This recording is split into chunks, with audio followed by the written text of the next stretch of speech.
Garis besar di sini, Vini, saya akan bahas inilah ke-12 teori paling gila yang pernah ada di internet, seperti menjelaskan teori tentang love tale, buah iblis, sengs, dan banyak lainnya. Nah, jadi tanpa basa-basi lagi, mari kita langsung saja wadaw. Gimana teori pertama terkait buah iblis dan love tale? Apakah kalian sadar dan pernah memperhatikan bahwa dua orang dari kapal sang mantan raja bajak laut yaitu Goldie Roger jatuh sakit karena mereka akan mendekati pulau Love Tale?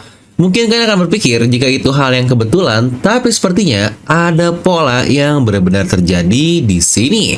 Karena seperti yang terlihat, hanya dua orang saja yang sakit dan tidak bisa melanjutkan perjalanan mereka. Dua orang itu adalah Buggy dan Lady Toki, dan hanya mereka berdua saja yang kita tahu pemakan buah iblis di kapal Goldie Roger pada saat itu. Jadi apakah pengguna buah iblis akan jatuh sakit segera setelah mereka akan menuju ke Pulau Love Tale?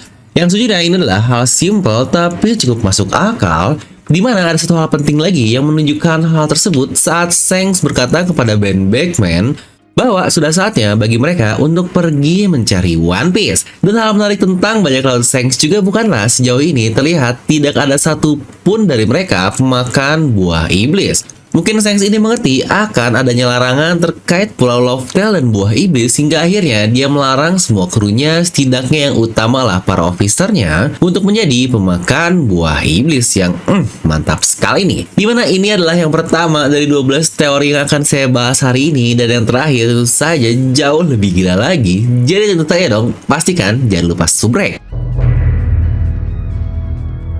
Lanjut, teori kedua adalah tentang Gorosei, di mana kelima tetua ini sering dijadikan bahan teori karena mereka yang sangat misterius, seperti berapa sih sebenarnya umur kelima orang ini. Bagaimana jika mereka ini benar-benar abadi, karena kemunculan paling lama mereka terlihat di flashback Nico Robin 22 tahun yang lalu. Dan bahkan wujud mereka sama persis dengan apa yang kita lihat saat ini. Dimana satu-satunya teori yang paling terkenal terkait hal itu adalah cara mereka abadi dengan kekuatan ultimate dari OP-OP Nomi yang kita semua tahu yang disebut sebagai operasi keabadian.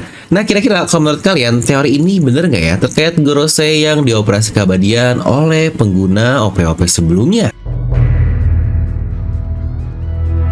Dan selanjutnya adalah tentang core dari serial ini, yaitu One Piece. Apa sebenarnya One Piece tersebut? Dimana ini sudah menjadi perbincangan yang sejak lama sekali, karena toh judul cerita ini juga kan One Piece, tapi clue tentangnya sangat dikit sekali.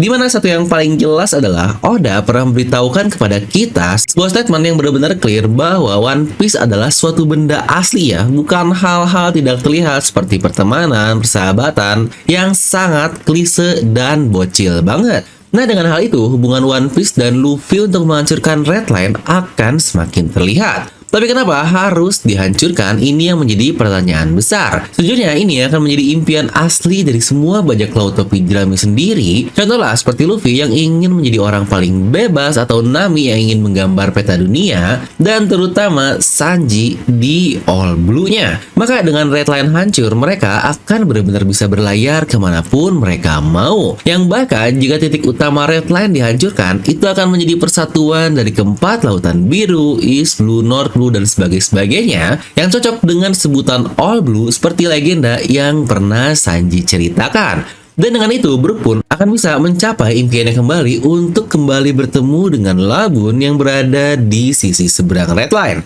Dan hal terakhir yang mendukung teori ini tentu saja saat Madame Charlie melihat masa depan dari Luffy, dia akan menjadi pusat kehancuran Pulau Manusia Ikan. Dimana teori ini akan saya bahas lebih dalam lagi di satu mega teori sendiri, yaitu teori terkenal milik Om Rokushiki Master. Nah, lalu teori selanjutnya adalah tentang si sialan Kurohige atau Marshall the Teach, di mana satu karakter yang sudah muncul cukup lama ini dari namanya disebut di Drum Kingdom sampai dimunculkan kembali di Pulau Jaya. Ini menjadi satu karakter yang sangat misterius sekali. Teori terkenal adalah orang ini memiliki kepribadian ganda, tepatnya dia ada 3. Karena dia seakan-akan memiliki 3 sifat berbeda, di mana contoh saat mereka berdua memakan pie cherry di bar tersebut, dia terlihat seperti kekanak-kanakan. Namun beberapa saat kemudian dia terlihat lebih tenang dan dewasa saat memberikan salah satu quotes terdabes juga, yaitu terkait impian manusia. Dan setelah itu, satu percakapan paling misterius yang belum terjawab sampai sekarang adalah saat Luffy dan Zoro berkata jika itu bukan dia, tapi mereka. It's Day yang ini sangatlah aneh sekali. Dimana fakta lainnya adalah ternyata dia juga bisa memiliki kemampuan dua buah iblis dalam satu tubuh yang jika dilihat dari segala halnya, bukankah ini sangat unik sekali? Untuk bendera bajak lautnya memiliki 3 kepala, pistol ada 3, ikatan di jenggotnya juga ada 3, intinya segala hal ada 3 lah untuk Kurohige ini. Jadi apakah dia pemilik 3 kepribadian dan akan memiliki 3 klasifikasi buah iblis? Lanjut, teori gila 6 terkenal selanjutnya adalah tentang karakter favorit kalian, yaitu Jackie aka Shanks. Teori ini muncul saat diketahui adanya insiden God Valley 38 tahun yang lalu duel Gap Roger melawan bajak laut Rocks yang terjadi. Yang setelah kita lihat, Shanks ini saat itu berusia 39 tahun dan berarti sudah berusia 1 tahun saat insiden tersebut terjadi, dan teorinya adalah jika Shanks anak dari Rocks the Shebek. Nah, teori ini juga diperkuat dengan kata-kata Roger saat dia menggendong Hiyori yang masih bayi yang berusia 1 tahun, dan dia pun berkata, wah, seperti nostalgia ya, memegang bayi kembali. Yang sangat mencurigakan sekali jika itu adalah Shanks kecil di usia yang sama, yaitu usia 1 tahun juga. Dimana teori ini pun sudah pernah saya bahas di channel ini dan menjadi salah satu video teori yang cukup populer lah di channel Devil Nomi, hingga akhirnya lumayan terkonfirmasi saat perilisan movie Red. Di situ ada menggambar sketsa saat Shanks ditemukan dalam kotak harta karun. Yang ternyata Shanks ini ditemukan oleh Roger pasca insiden God Valley. Namun kita belum tahu apakah dia ini anak Rocks atau jangan-jangan anak Tenryubito yang ada di sana, atau jangan-jangan anak bayi tersebut bukan hanya Shanks saja melainkan Bagi, karena dia juga berusia persis seperti Shanks di usia 39 tahun untuk saat ini. Yang kira-kira kalau menurut kalian kayak gimana nih untuk bagian tersebut? Lalu teori selanjutnya adalah tentang Krokoboy. Ya benar, ini adalah satu teori super terkenal yang disebut sebagai teori Bekasi. Ini berkata jika krokodil adalah seorang wanita, yang sebenarnya poinnya pun sangat simpel sekali dan sejujurnya cukup masuk akal, mengingat Ivankov memanggilnya bukan krokodil tapi Krokoboy. Seperti ke semua anak buah Okamanya lah, dengan adanya boy seperti Bon Boy dan yang lain-lain. Jadi teori terkait krokodil dulunya seorang wanita pun semakin kental, di mana dia memiliki jahitan full di kepalanya lah, dan fakta bahwa Oda tidak pernah melihatkan krokodil di masa mudanya, alias dia ini satu-satunya karakter yang mukanya tidak diperlihatkan di eksekusi dari Goldie Roger, di mana Moria, Mihawk, Doflamingo, bahkan Dragon tanpa tato pun diperlihatkan kecuali hanya krokodil saja dari belakang. Ya walau dia pernah diperlihatkan saat masih anak-anak bersama mantan Shichibukai yang lain, tapi jika kita lihat pun dia tidak benar-benar seperti seorang pria kan. Ini lebih campur, bisa seperti pria tapi cukup feminim, atau wanita tapi rada tomboy. Nah, jadi kira-kira kalau menurut kalian yang manakah krokodil ini? Dimana teori Bekasi ini sebenarnya berlanjut jika krokodil adalah ibu dari Luffy yang pernah saya bahas juga di channel ini.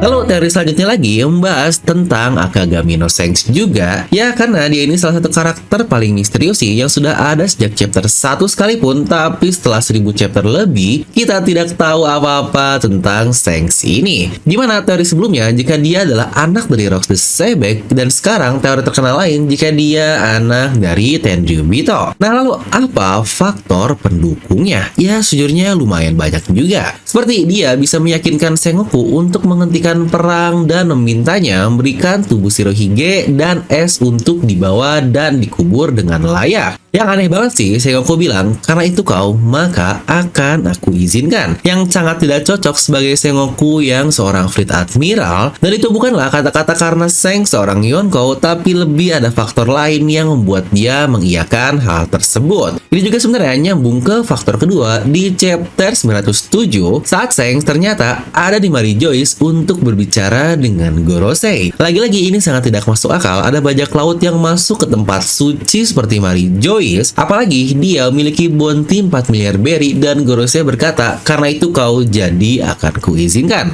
Kira-kira menurut kalian kayak gimana nih?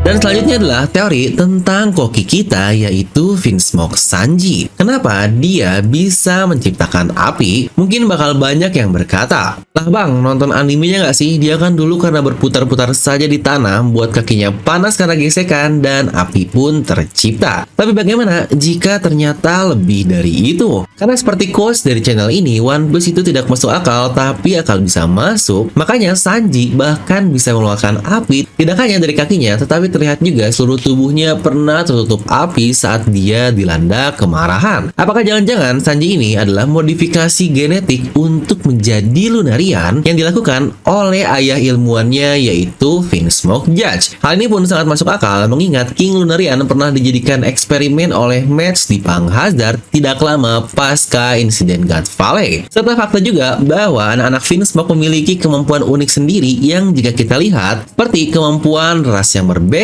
Contoh niji petir yang mirip dengan Elektro dari suku Ming juga, dan sisanya mungkin berbeda-beda lagi. Sanji mungkin awalnya terkesan dia anak modifikasi gagal, tapi toh ternyata setelah di Onigashima juga terbukti jika tubuh Sanji memiliki exoskeleton yang sama seperti modifikasi yang lain. Yang bahkan Queen pun berkata, "Kalian anak-anak Judge memang dimodifikasi, dan apakah kau Lunarian?" Kata-kata itu saja sebenarnya sudah menjadi foreshadow yang cukup menarik. Ya, lagi-lagi sebenarnya bahasan ini pernah saya bahas sangat lengkap di satu mega teori terkait hubungan Sanji Lunarian dengan Garuda Judge dan sebagainya. Lanjut, teori selanjutnya adalah tentang Monkey D. Dragon. Ya, salah satu karakter misterius juga yang sudah muncul di chapter 100 dan ternyata dikatakan ayah dari kapten kita. Oda sampai saat ini masih belum mengungkapkan kekuatan Dragon yang sebenarnya selain dia yang dinobatkan sebagai manusia paling dicari di dunia One Piece. Tapi dari pola yang ada, jika kita lihat di saat Dragon muncul, hembusan angin akan terasa semakin kuat, contoh di Loguton lah, dan fakta juga ada petir yang menolong eksekusi dari Luffy sudah sangat aneh. Apalagi ketika Dragon menolong Sabo, kita seakan-akan melihat Dragon ini melayang di atas lautan untuk menolong bocah tersebut. Jadi apakah benar Dragon pemakan buah iblis angin atau alam? Hal yang sebenarnya patut ditunggu. Lalu selanjutnya, teori yang ke-10. Wah, nggak kerasa nih, udah masuk ke-10 lagi. Gimana? Udah ngerasa paling gila belum teori-teorinya? Sabar nih, masih ada 2 lagi, jadi pastikan like dan subscribe ya. Dimana kali ini lagi-lagi tentang Shanks dan Poneglyph terakhir. Kita semua tahu, Shanks adalah salah satu karakter yang memotivasi Luffy untuk menjadi bajak laut. Dia bahkan mengorbankan sebelah lengannya agar Luffy semakin yakin dan merasa berkorban terhadap Shanks ini. Bukankah sangat pantas juga dia pemegang Rod Poneglyph terakhir karena ada satu lokasi yang belum diketahui bahkan sampai saat ini, yaitu Rod Poneglyph yang sebelumnya terlihat di Fishman Island. Mungkin Shanks menyembunyikan hal itu di tempat yang aman sampai pada akhirnya dia mendengar kata-kata Roger yang diucapkan oleh Luffy dan berharap Luffy nantinya semakin berkembang hingga dia akan menjadi bocah yang layak untuk mendapatkan One Piece. Lalu teori menarik lainnya adalah tentang Fujitora dan Akainu. Ya benar, kedua admiral ini memang tidak memiliki banyak percakapan satu sama lain selama dalam cerita, tapi satu yang paling diketahui adalah percakapannya di chapter 712 saat Fujitora memanggil Akainu dengan sebutan Saka-san. Panggilan yang sangat tidak formal pada Akainu, di mana saat itu Akainu memegang komandan tertinggi di Angkatan Laut. Karena ini banyak sekali orang yang berpikir bahwa keduanya memiliki hubungan satu sama lain dan kemungkinan besar seperti seorang saudara. Saya pun akhirnya mencari tahu di databook Vivi Card One Piece dan yang lain-lain, dan akhirnya ketemu jika kedua orang ini saling mengenal satu sama lain. Dan teori menarik lainnya terkait hubungan saudara pun sedang cukup tenar nih terkait Hibari Angkatan Laut Sword yang ada di Egghead itu bersama dengan Helmeppo. Dikatakan jika dia adalah anak dari Akainu. Karena mungkin untuk orang Jepang saja ya yang bisa mengerti dialek-dialek seperti ini, dikatakan jika kata-kata yang diucapkan Hibari memiliki dialek atau mungkin logat kali ya, logat yang sama dengan Akainu, dan hanya kedua orang itu saja yang menggunakan logat Hiroshima di serial One Piece, yang jangan-jangan mereka ini ayah dan anak. Dan akhirnya kita masuk ke teori terakhir, dan tentu saja kali ini kita akan membahas tentang Love Tale. Apakah kalian sadar terkait simbolis mata kiri yang sudah udah tunjukkan dari awal sekali One Piece berada? Dimana banyak dari karakternya seakan-akan menutup mata kirinya lah, entah menutup atau ada bekas luka di mata tersebut, termasuk Luffy, Garp, Zoro, Dragon, Sabo, Kid, dan banyak lainnya. Dimana mungkin terlihat sangat simpel, tapi jangan-jangan semua hal ini menjadi satu kunci untuk memecahkan misteri terbesar di One Piece, yaitu pulau terakhir, Laugh Tale. Coba apakah kalian ingat terkait ada sebuah mata kiri atau mata lah yang ada di serial One Piece ini yang sebenarnya cukup serupa sih, tapi bukan mata kiri, yaitu mata kanan. Dan itu pun terjadi di Pulau Jaya, salah satu pulau yang paling penting juga, yaitu di Ark Skypiea, yang berkata jika mata kanan tengkorak dan itu tempat dari kota emas berada alias Shandora. Yang kita juga tahu jika mata kiri tengkorak itu hilang entah kemana, atau rasanya sangat aneh nih tiba-tiba menghilang seperti itu dan jadi daratan kosong saja. Dimana dulu ada teori yang cukup terkenal dari Yuderon yang berkata jika mata kiri tengkorak adalah pulau Laugh Tale, yang sejujurnya saya juga setuju akan hal itu, tapi dikatakan jika Laugh Tale ini jauh lebih dekat dari apa yang kita prediksikan dan jangan-jangan Laugh Tale terletak di bawah Enies Lobby. Yang ini mungkin saja terjadi sih, tapi mungkin saja tidak, ya lagi-lagi namanya juga teori. Tapi mau bagaimanapun, sepertinya Laugh Tale sebagai mata kiri tengkorak ini menjadi salah satu teori yang paling liar, tapi cukup masuk akal. Nah, untuk lokasi dan bentuknya seperti apa, mungkin biarlah waktu yang akan menjawab di cerita ini. Yang kalau kira-kira menurut kalian, ada di mana sih lokasi dari Pulau Laugh Tale? Nah, dalam rangka memasuki tahun baru 2023 dan highlight utama di akte baru oleh Vegapunk, kami kali ini akan merilis edisi spesial untuk Vegapunk and the Six Satellite. Di mana desain kali ini benar-benar merepresentasikan Vegapunk yang dari satu kaos, kalian bisa ubah desainnya suka kalian. Karena di sini kalian akan mendapatkan ke-7 patch dari Vegapunk, mulai dari tubuh aslinya, Saka, Lilith, sampai York yang ke-6. Atau kalau kalian mau juga gonta-ganti tiap hari pakai apa, ini bisa banget. Cocokkan dengan futuristik ala Vegapunk. Di mana desain spesial ini akan rilis dengan jumlah yang sangat terbatas alias limited edition.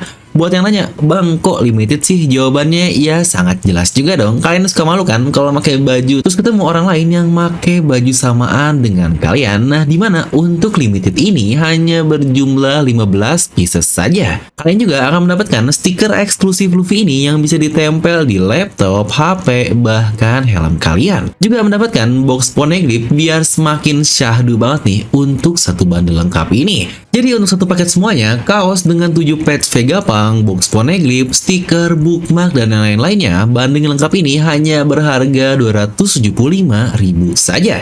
Ingat limited edition ya, siapa cepat dia yang dapat manusia terpintar alias Vegapunk. Dimana udah ada banyak banget nih yang nge-DM di IG kami, jadi buruan ya. Untuk pemesanan bisa langsung melalui Tokopedia, klik link di deskripsi video ya. Nah, jadi itulah ke-12 teori paling gila yang cukup terkenal yang ada di internet sejak lama. Kira-kira teori mana nih yang menjadi favorit kalian? Atau jangan-jangan kalian ada teori yang lebih gila atau lebih liar lagi? Kalian bisa langsung tuliskan di kolom komentar ya. Nah, jadi itulah untuk video kali ini. Kalian bisa langsung tuliskan pendapat kalian di kolom komentar di bawah. Dan seperti biasa, semoga kalian terhibur dengan video ini. Like aja kalau kalian suka, dislike aja kalau nggak suka. Jangan lupa untuk subscribe dan juga share ke teman kalian. Gue Devil pamit, and I'll see you guys next time.